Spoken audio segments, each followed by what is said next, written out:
layer in here the policy implications, because yesterday they couldn't get the budget bill across the finish line in the House. Now they have. And as Steve said earlier, very little market cheer and reaction to that. Yeah, so I think the tariffs and the budget bill are colliding together, and they're very much interlinked. Obviously, we got a tariff announcement yesterday. It looked like a big reduction in tariffs. It turns out it wasn't a big reduction in tariffs. It was a shift where there are some reciprocal tariffs coming off, and there are a lot more tariffs going on China. We're probably not going to collect a lot of that China revenue, but it means that there's going to be more disruptions in the supply chain. And I think investors are doing the math on that. At the same time that that's happening today, Congress came out and the House passed the Senate version of the budget reconciliation package. That means that you're going to have very few limits on how much spending has to be cut based on the budget rules. That does not mean that this budget is going to be deficit financed. In fact, I don't believe any bill is going to go through the House of Representatives without strong spending cuts, and the conservatives are going to demand it. And there's about 35 of them, Kelly. So I think there might be a little bit of an overreaction seeing that Senate budget passing today and saying more and more deficits are coming.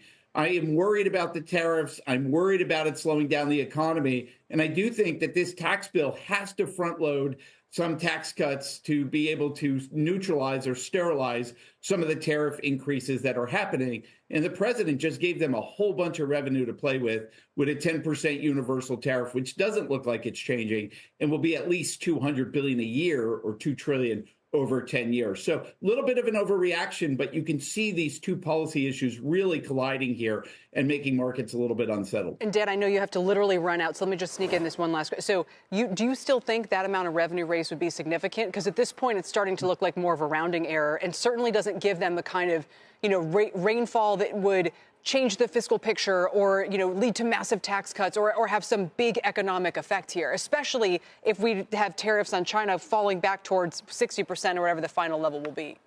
No, listen, Kelly, I think Congress has more than ample resources to do this and do it in a very way that's not going to spook the bond market when the product is complete.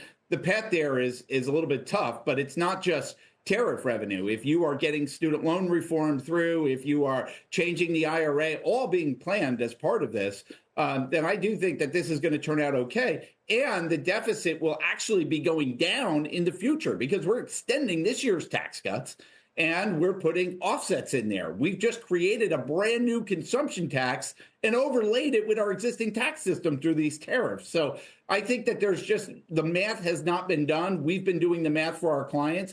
And the math is not as bad as people would suggest it would be. And the changes yesterday were not a major change in the amount of tariffs because it was largely a shift that was then placed on China. The risk is that you have a recession and then the economy starts to lose revenues pretty quickly. And I think that's what has to be countered by Congress right now. That's a great, Dan, I'm so glad that you were here. Do us a favor, send us the numbers.